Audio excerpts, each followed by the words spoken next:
we'll see what happens. I know there's a lot of electric thunderstorms between here and Madrid, but we will see what happens. You never know. We are in Spain. Good evening, Declan. How are you? Good evening. Very great to get to talk with you. Yes, absolutely. If lockdown hasn't done anything, mate, it's brought us together. We've spent a lot of time messaging each other. It's an absolute pleasure for you to come on our show, mate. Absolute pleasure. Thank you very much.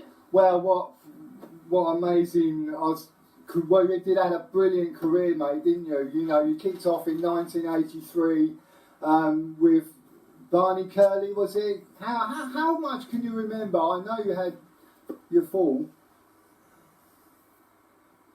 Well, actually, I became champion pony rider when I was 10 years old, and I became leading amateur in Ireland when Kevin Prendergast forced me. Well, he didn't force me to take out an amateur license. He said that it would be ridiculous if I wasn't a jockey. So he said, "Why don't you become an amateur and it won't cost you anything?" And he had that conversation with me on a Thursday, and on the Saturday I had my first interview with the stewards at Navan Racecourse, and on the Monday I won the big amateur handicap at Tralee Festival, Rose of Tralee Festival. Wow. Started my amateur career, and then I had no interest in being a jockey at all, and I was doing my leaving cert in 1984, which is your A-levels, and I was leading amateur at the time while at school, and the leading solicitor, the chief counsel there in Ireland, John Power, was a friend of mine, and he said, "Barney Curley wants to meet you." And on meeting Barney Curley, I was completely intrigued by the man, and it didn't matter if he sold carrots, I would have sold carrots for him, but it just happened to be that he wanted a jockey to ride his horses, and he asked me if I was going to be good enough, and I said, for sure. Oh, wow, amazing story. And he brought you to England, Declan, didn't he, Barney? Yeah, he brought them, but at the time, I had said that I was going, I'd got a place at Trinity, and I was going to study law. And I said that, riding was just a hobby for me. And I said I was going to go to UCLA. And he said that he had a horse in training with Charlie Whittingham on the west coast of America.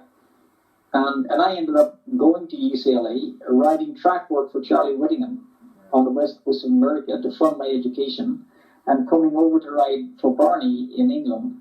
And then the jockey club said that I was abusing the amateur status, and they made me turn professional. Too good, mate.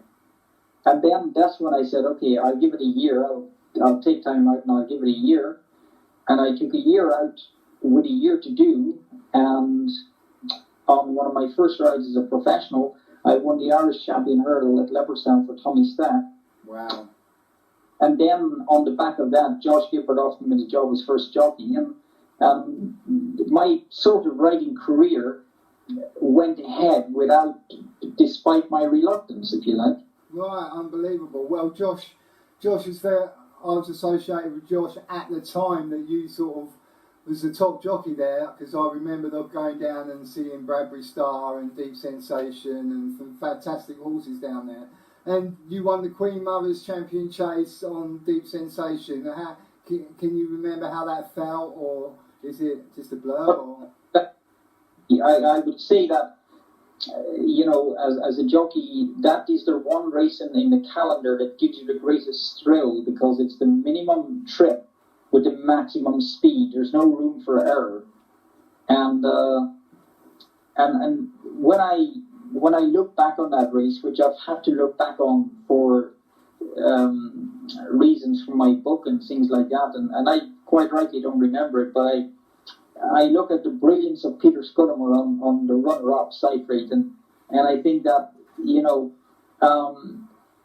this was probably, the highest level that it can get, and I'm very proud to have done that for Josh, because the first time I'd ever heard of Josh, I was 17 years old, and I was taken to the cinema to watch Champions the movie. Right. And I thought this was dreamlike.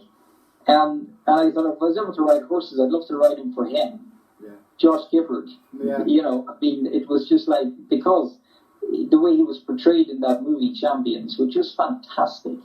Yeah. And then I become his first jockey, which was completely surreal, really.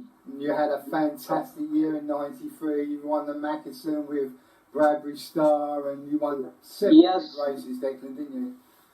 Yeah, I won the Triple Crown Gold Cup from Martin Pike. I'd say that was probably, when I look back on those races, that was possibly one of my best rides. And oddly enough, I think the best ride I ever gave a horse was the last ride I had before my accident, which was Gale again for Tommy Stack winning at Cheltenham. Wow. So it's incredible, really, how you feel that you're in such a good place, and it can end in an instant, which it did with me. Yeah, that was in May. I think it was May '94 at Haydock. Yes, May '94. Yeah, on a May. Yes, the last big race of the season, and I was, in all intents and purposes, getting on a flight the next day to California, which is where I went every summer, and it's amazing what's for you will not pass you by. And I think that, oddly enough, in many ways, what happened to me, I have taken so much from what happened to me. I greatly appreciate the fact that I've had a chance to take a second view on life, to live life again with the benefit of having lost it before. Well, you've done absolutely fantastic, Declan. You're an inspiration. Thank you, Gary. Basically, I've read quite a bit of your book, and there's lots of bits and pieces in that book which caught my eye, and it was ifs and buts whether you lived or die, mate. And the story that really got to me was your parents' fear of flying to come and see you on the life support machine. Yeah, my dad. Nobody ever knew he had a fear of flying. Right. And when the surgeons wanted to switch off the life support machine, my eldest sister was at the hospital, and she said it's a parent's prerogative to make this decision. But my parents were in Ireland, so they have to come here to make that decision. And when my brother phoned up my parents, there was a news channel already at the door getting the reaction to my death.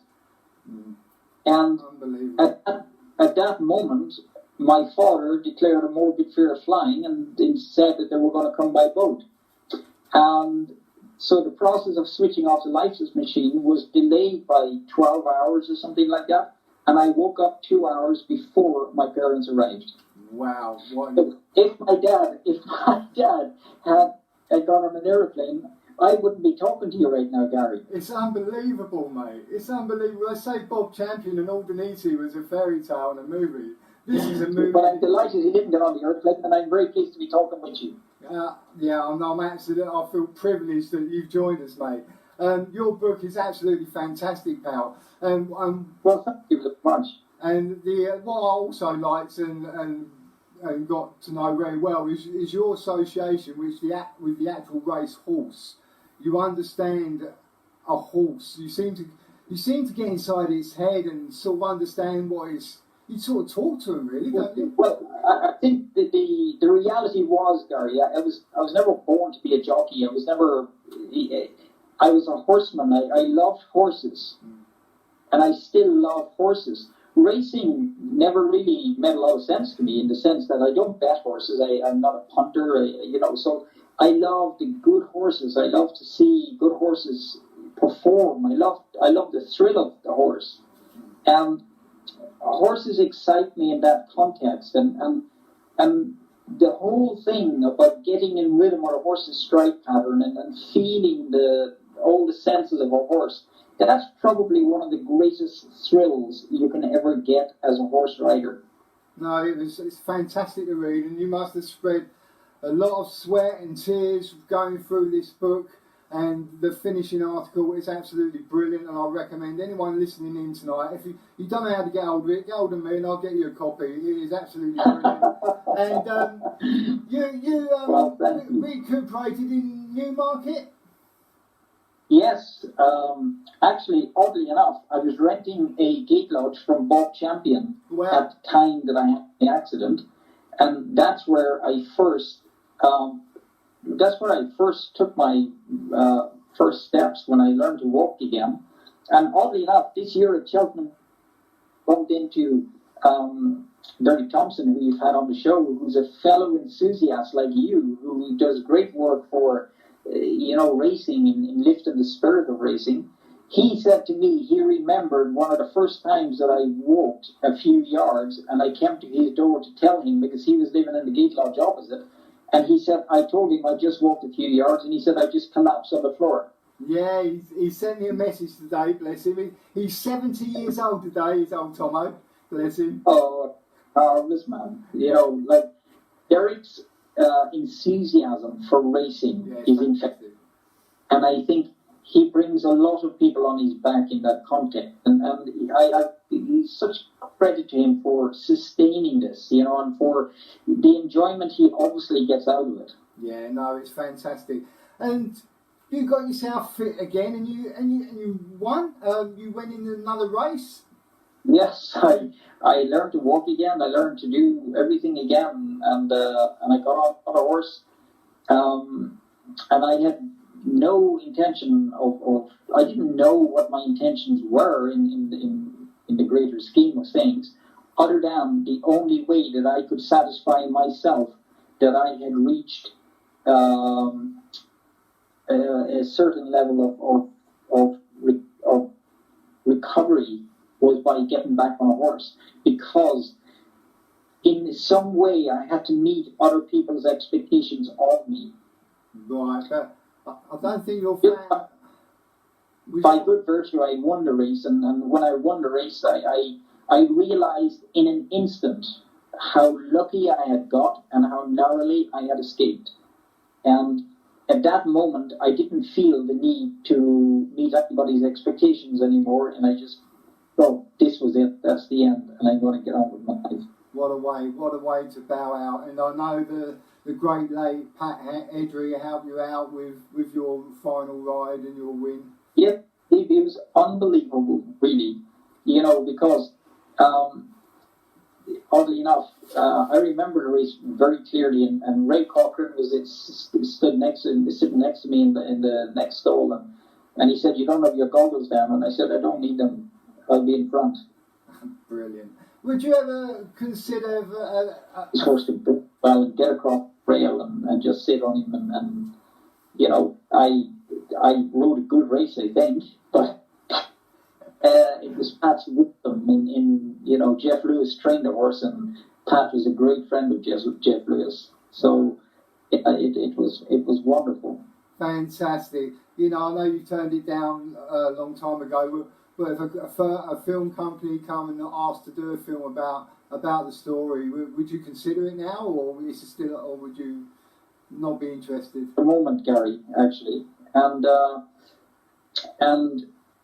I don't want in any way to compromise the story, so I will potentially look at doing a feature documentary film, which I've several approaches on. So that would be the direction which I. Right, I've got a few messages for you which come through my messenger today when they knew you was on, and I think you've already mentioned two of them. One was, you obviously can, because you've told the story. Can you remember when you staggered 10 yards from your front door to mine, you fell in my arms, and it's the first time you walked in 6 months? He described you as an incredible man. That's Derek Thompson. Oh, thank you very much, Derek. I fondly remember when he told me that story this year at Cheltenham, and I have great admiration for Derek, and I greatly appreciate the fact that he recalls that, so it's nice. And here's one chap who you took over from. He sends his best wishes, and he said the next time that you're in Sussex, could you bring your skull cap and body protector because he has a novice chaser that needs schooling. Best regards, Sticky Road. It's brilliant. And the one that really touched me, mate, and when I saw the fight, when you crossed the line in the Queen Mothers, this has come from Peter Scudamore. He's messaged me today and he said, "Send him my best regards. He was the stylish, shrewdest and effective jockey I have ever rode against." And that's from the 8 times champion jockey, Peter Scudamore. I am not worthy of such praise, but I greatly appreciate Peter's affectionate words. I have such great admiration for Peter. Yeah, and as I say, the moment you cross the line and you two had your arms around each other, that's the spirit of racing. It's fantastic. That's all about, Gary. Yeah, it was brilliant.